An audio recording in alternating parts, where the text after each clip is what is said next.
we'll start with the first session, and Lavinia, if you can help me bring Deanna with us. So for the first session in Careers in Psychology, we have Deanna Giraldi. So to just introduce her a little bit, Deanna is a doctoral candidate in the Department of Social Policy and Intervention at the University of Oxford. Her research focuses on the consequences of gun violence, something that's been in the news quite frequently in recent times, and the biopsychosocial impacts of trauma on survivors, their families, and the wider communities. Prior to Oxford, Deanna earned 2 bachelors, one in biology and the other one in political science from Vassar College in New York, and a master's in public health from Yale University. What Deanna will be doing today is sharing her experiences and taking us through a bit of her research in the first half of the session. She'll also tell you what a day in her life looks like, which I'm sure you're very excited about, after which we'll open for Q&A. During the session, if you have any questions, put them in the Q&A box, and remember to upvote a question if you want that answered. With that, over to you, Deanna. Hi, everyone. I'm really excited to be here. I'm just going to share my screen really quickly. Give me 1 second. Okay. All right. Can we see my screen? Mm-hmm. Okay, perfect. So as Amaya said, I'm going to be talking a bit about trauma impacts of gun violence, the psychology of violence, and a bit about what I do on a day-to-day basis. So first of all, Amaya did a little bit of introduction, but a little bit deeper. I'm originally from New York. I'm currently at the University of Oxford as a second-year doctoral candidate, and I work on gun violence in the United States, mostly working with survivors of gun violence and their families. And I'll talk a bit more about this, but I do a lot of interviews with survivors, so I get to talk to them about their experiences after gun violence and what it looks like in days in their life. I also am very active in my college campus, so I live at the University of Oxford. I'm the president of my college, and so I plan a lot of events there. I also do peer wellness support, and so I'm a supporter of other students and doctoral researchers at college, and I'm trained in first aid mental health. And so I do a lot of work outside of my research to help the mental well-being of students around me as well.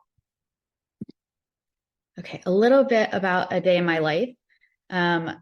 So when I get up in the morning, I try to get up around 7:30, start my day and go do some exercise, because it's really important to get moving and functioning before kind of using your brain and getting the energy flowing there. This is a picture of me in the bottom corner at the RADCAM, which is the big central library in Oxford. Deanna, sorry, quick interruption. I think yes. we can't see your slides. It just says loading. So if you want to try refreshing it, or I can share as well, because I've got your slides loaded. Sure. Let me try to refresh it quick. Otherwise.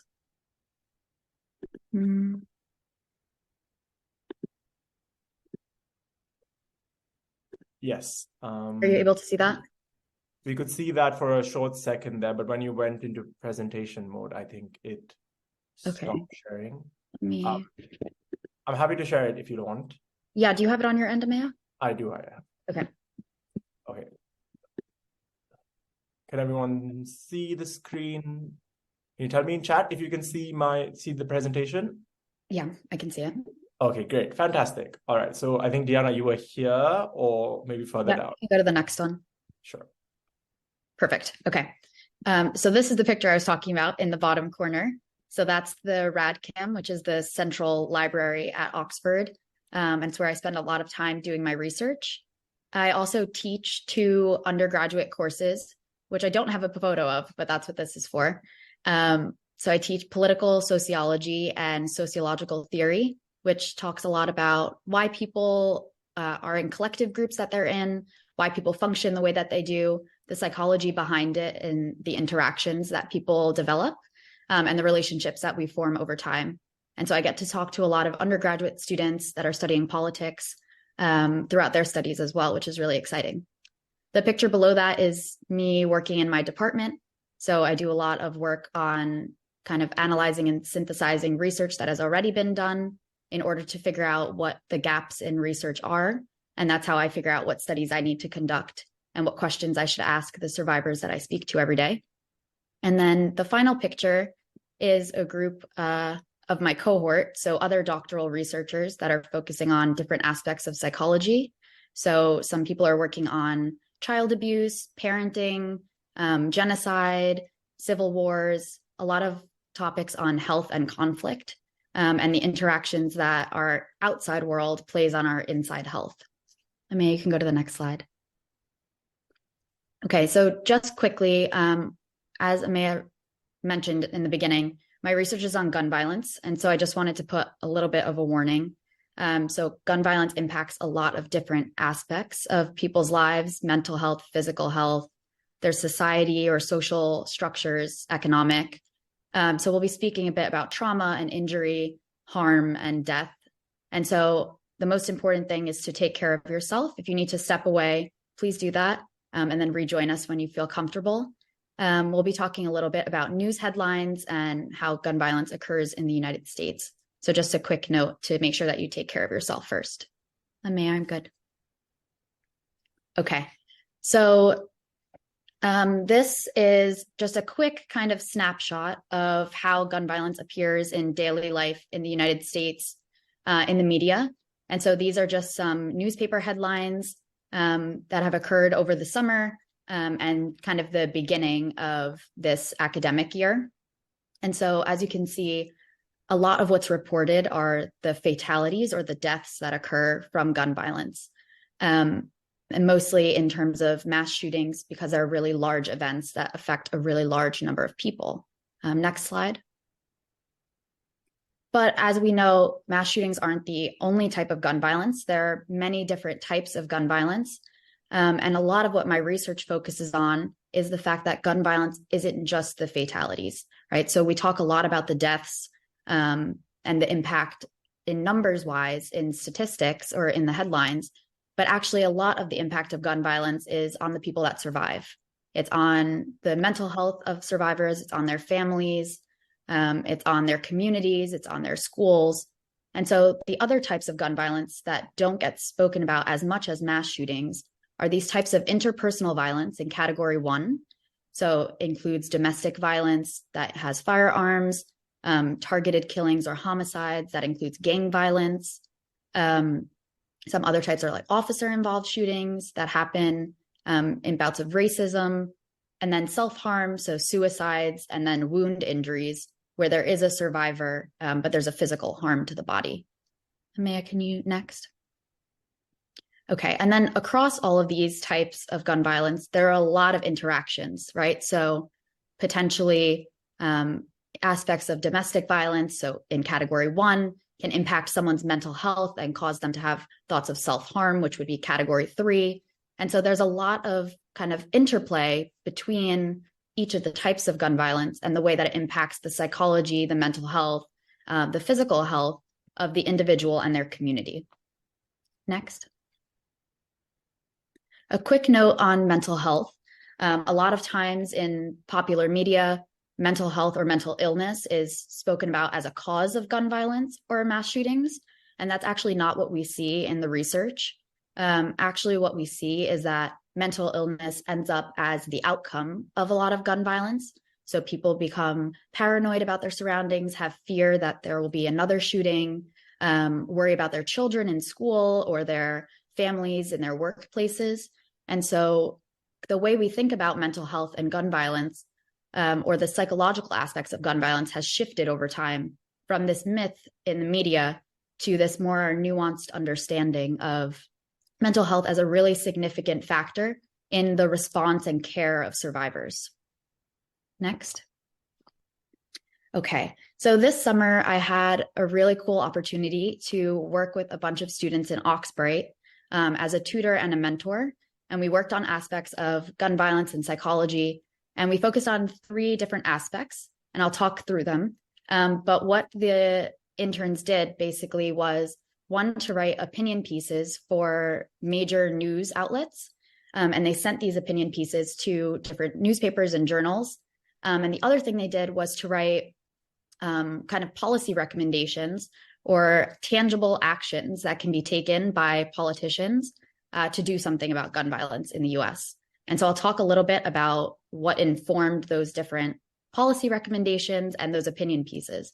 The first one is, oh, sorry, can we go back real quick? Thanks. The first one is gun violence exposure. So thinking about time. And there are 3 different categories, acute, long-term, and cumulative. And so acute would be a single instance of gun violence. Long-term might be if you have a neighborhood that's often targeted for gun violence. So this often happens in more impoverished areas where a gang might be kind of centralized. And cumulative is if the same person experiences the gun violence over and over. So it could be, you can have a school shooting and then go to a different school and there could be another school shooting at that school. That would be a cumulative impact. So you would have more than one experience of gun violence for an individual or a community. And so the way that you experience this gun violence or this exposure changes the outcomes or the impacts over time and the way that your body processes the trauma. Next. The second thing we think about is what are the exposure impacts? So whether you are exposed to gun violence acutely or long-term or cumulatively, what are the things that change? One of the main ones that we hear from survivors is their feelings of safety, right? So oftentimes people think of school or their churches or their temples or their mosques as places of safety. And when gun violence occurs in these spaces, that feeling is lost. So a lot of people say that one of the first things that they feel after exposure is this feeling of safety is gone. Other things that we know happen are physical changes. So if someone is wounded, they can become disabled. If there are mental health changes because of the fear or paranoia. And then there are other ones that we talk about a little bit less, but there are economic impacts of gun violence, most immediately being kind of the medical bills or the response that's needed after the actual gun violence occurs. So the treatment of a wound or the ambulance ride from the scene to the hospital, and then the ongoing care of that person over time, whether it's therapy sessions or physical therapy for a disabled person. So there's an economic cost to a person and their family after gun violence.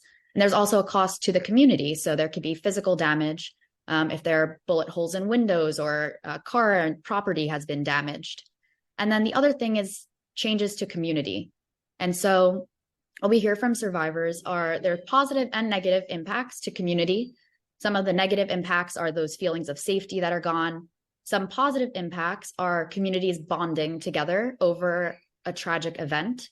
And so people kind of support one another more so than if there had been nothing shared.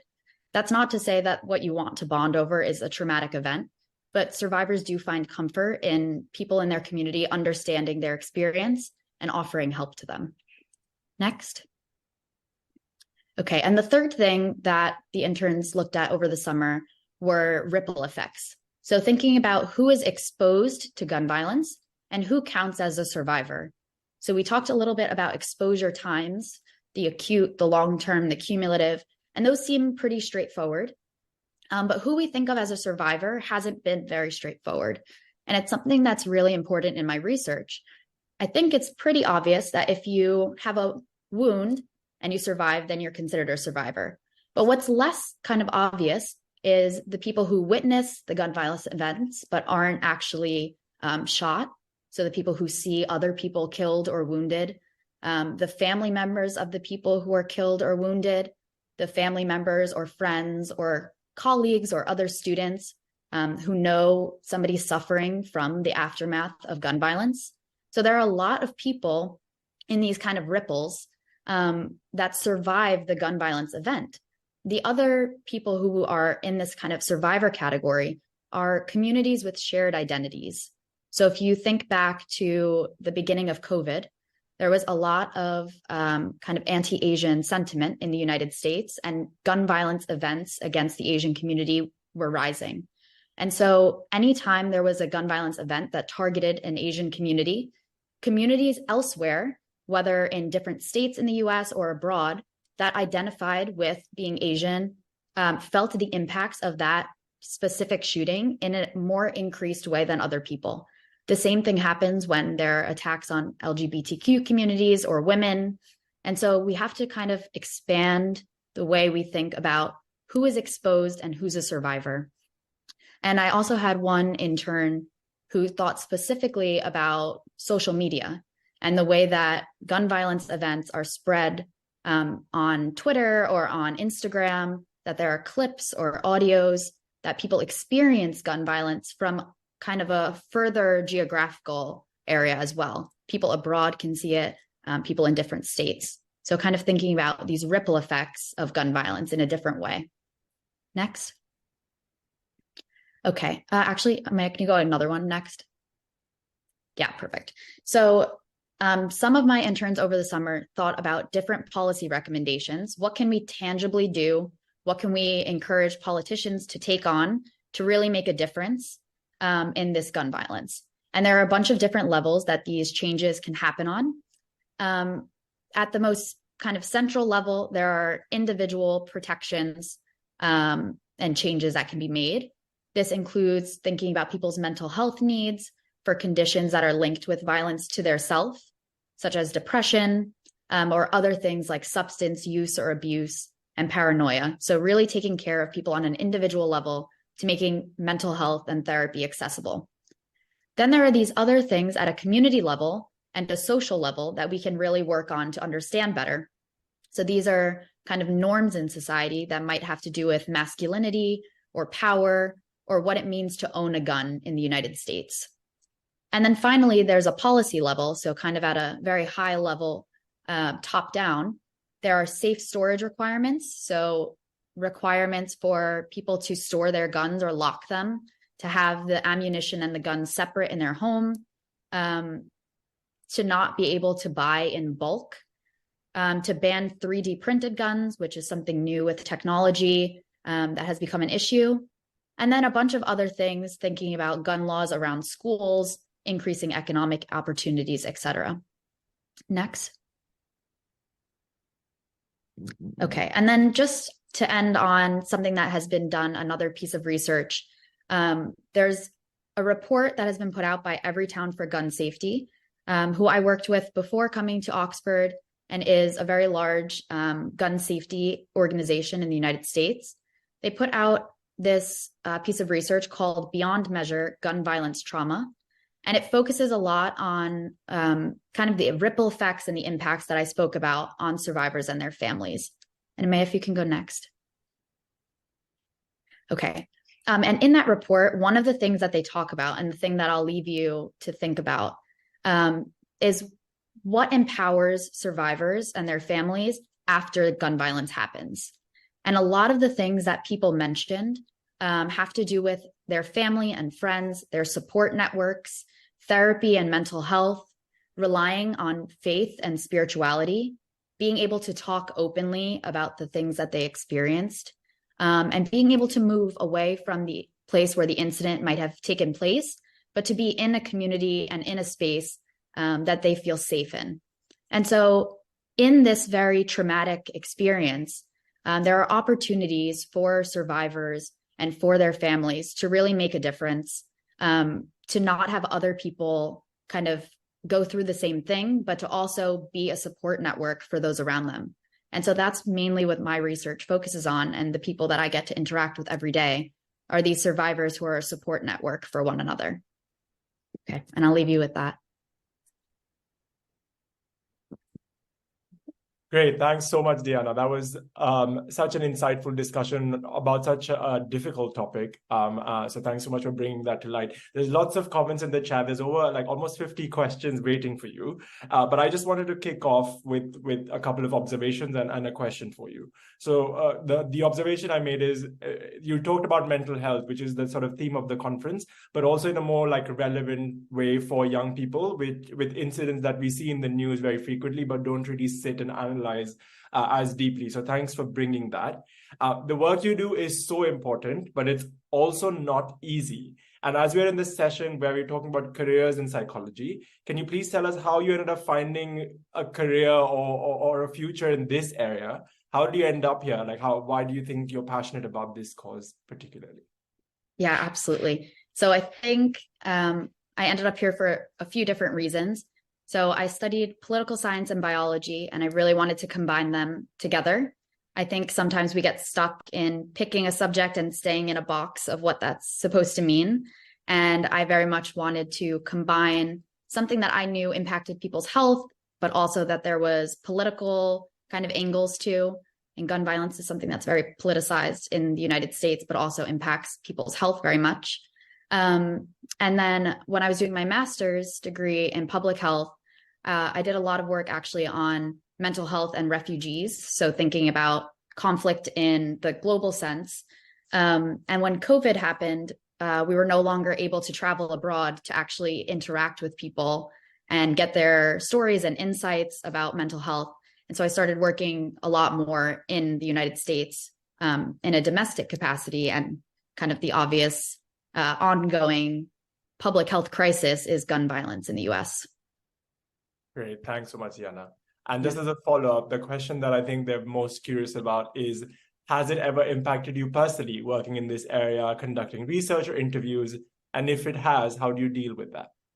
Yeah, that's a great question. So actually, I'm a survivor of gun violence in the US. I witnessed gun violence when I was doing my master's degree.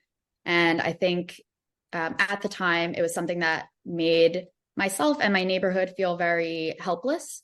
And through education and through research, I found something empowering to take something that I had experienced and something that a lot of people experienced and to do something about it in a way that I had a really large opportunity to do. But on a daily basis, besides it being something that's personally very important to me, it is hard to talk to survivors and hear their experiences, to hear the things that have really impacted themselves and their families. As a researcher, we have a really great network called secondary trauma response. And secondary trauma is basically when you study something traumatic or something really stressful, it does leave an impact on you. It's very hard to separate.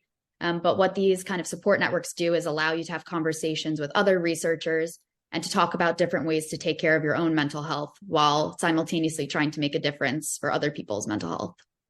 Great, thanks so much. I hope that answers your questions. There's more questions digging deeper into your research. There's another question by Khadija that says, is there a difference between the survivors that are children or adolescents versus those that are adults? Have you seen a difference in the way they respond to gun violence trauma? Yeah, that's a great question. So there are a lot of studies on youth exposure to gun violence, especially in the context of school shootings.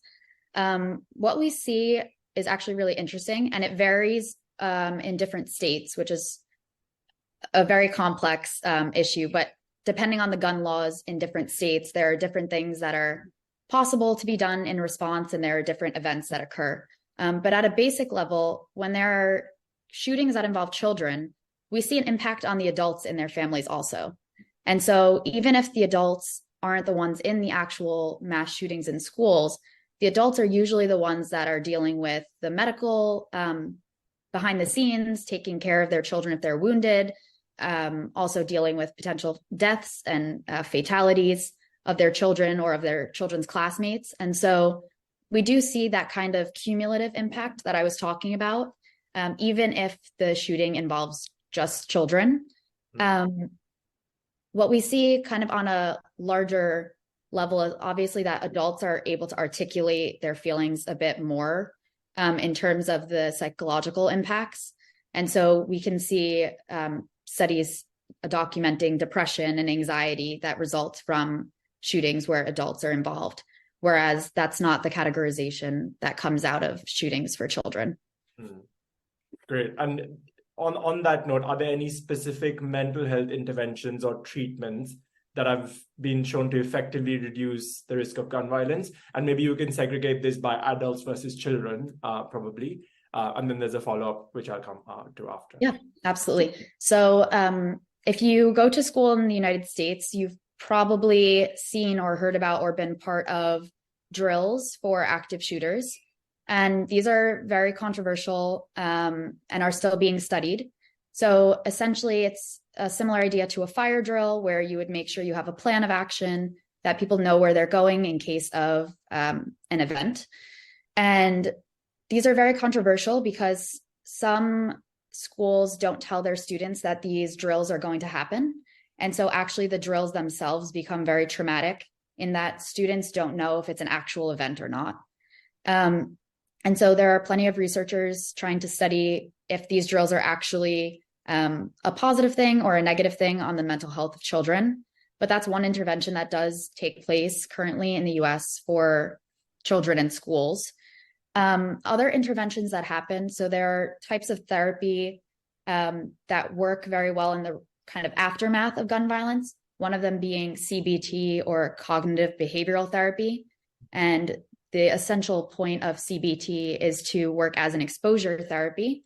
So if you happened to experience gun violence in your community or in your neighborhood, CBT would allow a psychologist to work with you to kind of ease back into the community to regain those feelings of safety. And so it might mean just taking a walk around the block with somebody that you trust, going to a nearby friend's house, kind of reintegrating into the space that you lost your safety in, or the space that you had experienced something in.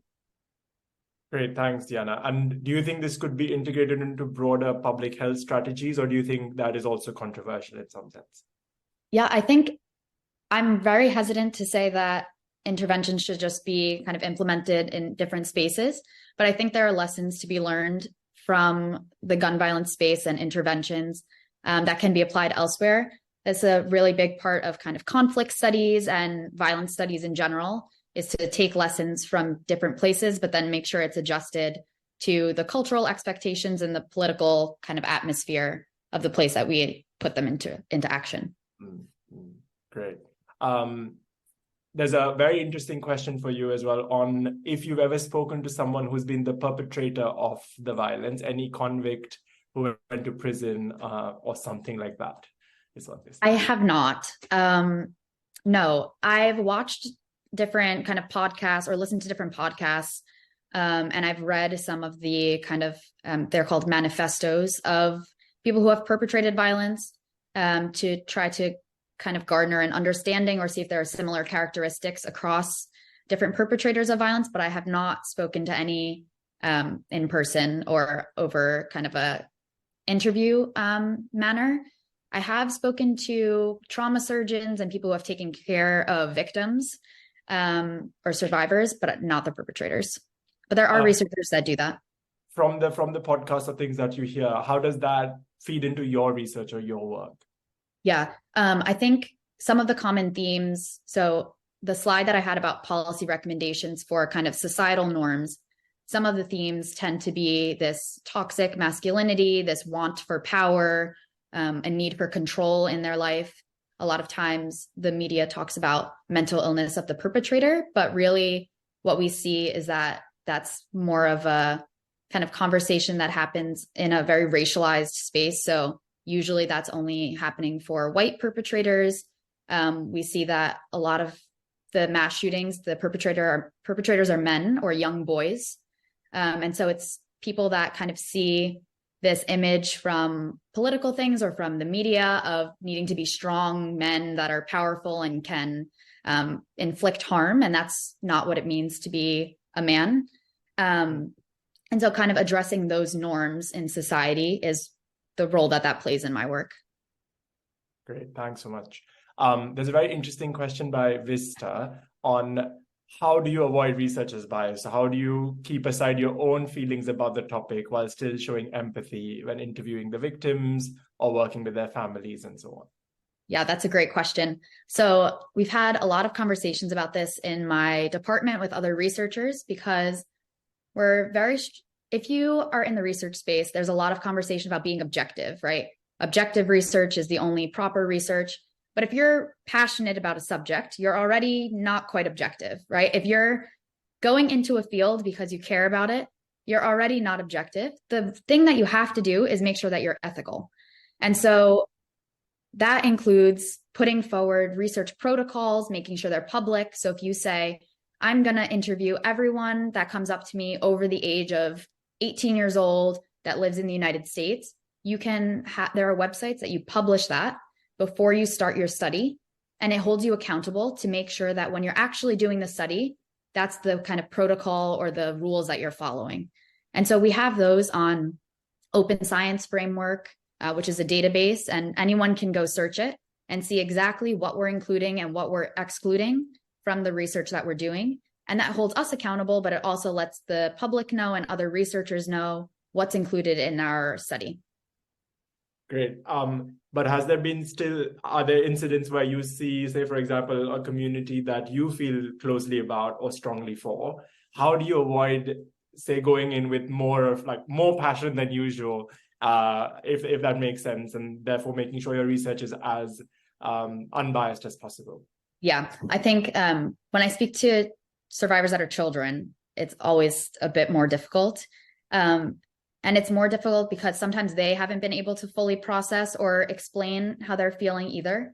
And of course, it's hard to just turn off that emotional connection. And there have been times, you get off an interview and you just kind of sit there and cry for a few minutes. And it's very difficult to have conversations with people who have lost siblings and lost parents or lost family members.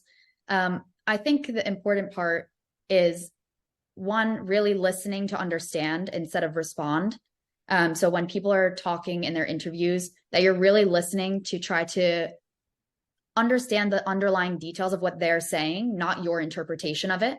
Mm-hmm. Because it's really easy to put your own interpretation on something and be like, well, I would have felt like this. But it's when you're trying to have these interviews, you're really trying to learn what the survivor is thinking. And so you really need to listen to understand and not respond. Fair enough. I think just like taking, like you said, making the notes, taking a pause, and then going forward instead of coming up with your own reactions at that point. Do you think that gets better with time, like as you continue your research?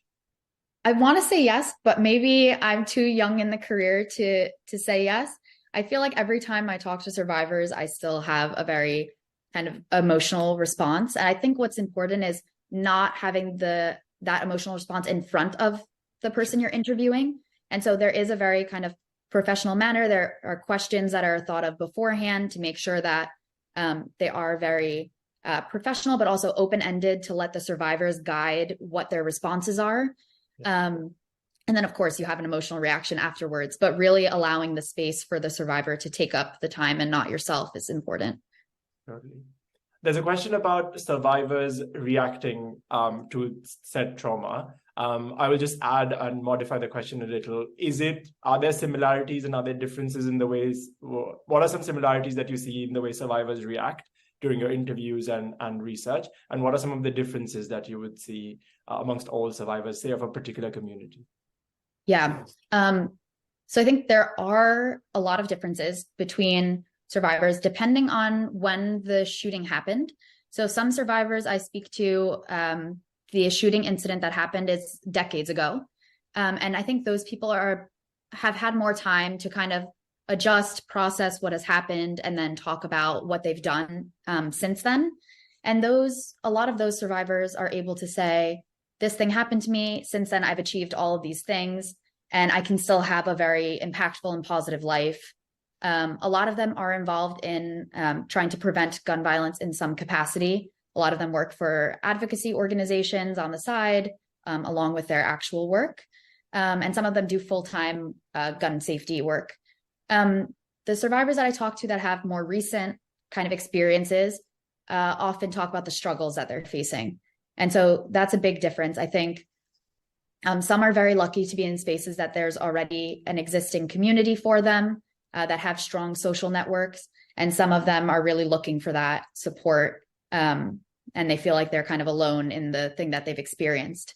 That happens a lot if there's a school shooting at a college campus and students live away from their families. When they return home to their families, there's a bit of support, but not full understanding of what they've been through. And so I think that's a difference also, whether you experience the gun violence with your support network or if you need to find a support network afterwards. Yeah, so access and availability of existing support definitely. Yeah, exactly. Very interesting question by Nicholas. How does the stigmatization and lack of access to mental health services contribute to the intersection of mental health issues and gun violence, and what strategies can help reduce barrier to treatment? That's a great question. Again, we see very different kind of stratified responses. Obviously, different groups in the US have different access to mental health resources. And also, various groups are disproportionately impacted by gun violence, meaning there are groups, especially in Black communities, the LGBTQ community, that see higher rates of gun violence or impacted more frequently by gun violence. But oftentimes, those are also the communities that have less access to mental health resources, whether that's because the mental health centers are not in their communities, whether because the fees or cost is too high, or just because maybe it's not something culturally that their family has participated in before. And so there might be stigma even from family members about seeking external help. Heard from a lot of survivors that people talk about, dealing with your personal matters inside your family. And there's a hesitancy to talk outside of family to a professional. And that's its own kind of barrier and stigma. There are also kind of hesitancy to spend money on something that they feel like they can fix themselves or they can do for free in some way. I would say overall, healthcare, especially mental health care in the US, tends to be inaccessible, especially in rural areas when there are a lot of less healthcare providers. And it's something that needs to be fixed through policy, but also there's a lot of work on a grassroots level from survivors saying, in the meantime, here's this, virtual survivor network that we're going to facilitate through Zoom or through Twitter, and we're going to support one another in this less formal way to make it more accessible. Great. There's a couple of more questions I'll take on this topic, and then we can move on to just general life as well. I think there's one thing that a lot of them are asking, which is, again, how do you try and remain objective in your research? For example, do you conduct less participant interviews during some time, or are there any other strategies that help you remain objective when you conduct your research? So my main research right now is on conducting interviews with survivors. We're also working on some analyses of social media rhetoric. So looking at conversations that happen on social media or actual comments that are responses to politicians. So in the aftermath of gun violence, how do different politicians respond to the gun violence? Is there any action being taken? Is it more just, we're sorry? And then how do those comments actually translate into policy? And so those are a bit more objective in terms of we're analyzing the text of something that's put out. We're looking at actual policies that have been passed. And then we're looking at if there's an impact. So we're looking at what the gun violence was before the policy is passed, what the gun violence rate is after the policy is passed.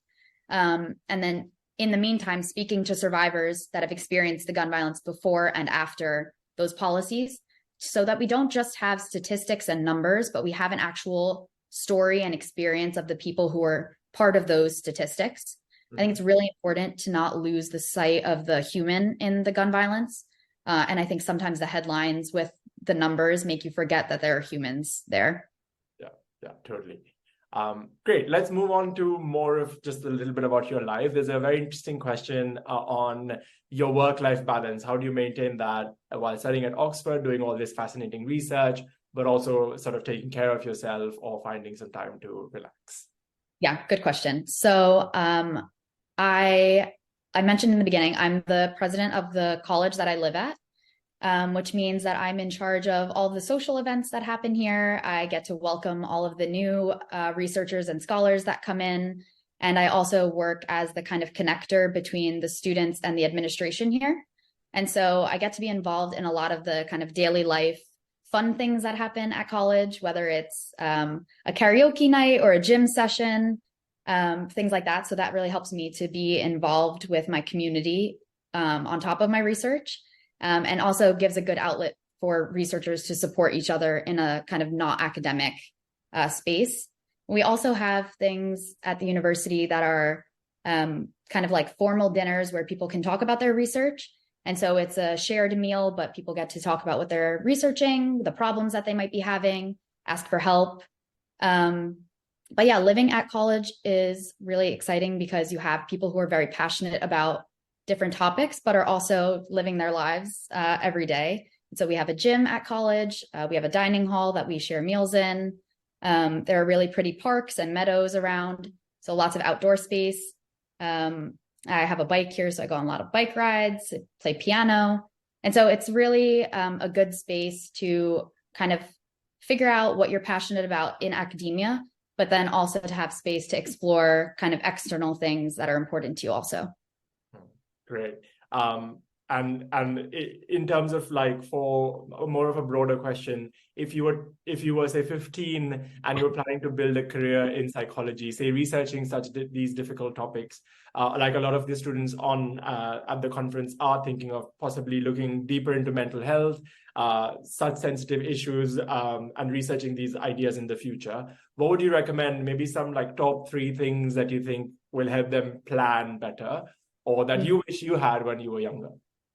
Okay, so one thing I would say, when you're deciding which kind of subjects you want to study in school, don't think about the career that might come out of it at the start. Think about which subjects you're passionate about, and it could be more than one, and then literally combine them together. So I think a lot of my kind of academic life growing up, I thought if I studied biology, I need to be in a lab. If I studied politics, I need to be a politician. And that's not how it works, right? So if you're passionate about psychology, you can apply psychology to anything that you like, right? You can apply psychology to research. You can apply psychology to being a social worker. You can apply psychology to being a psychology professor.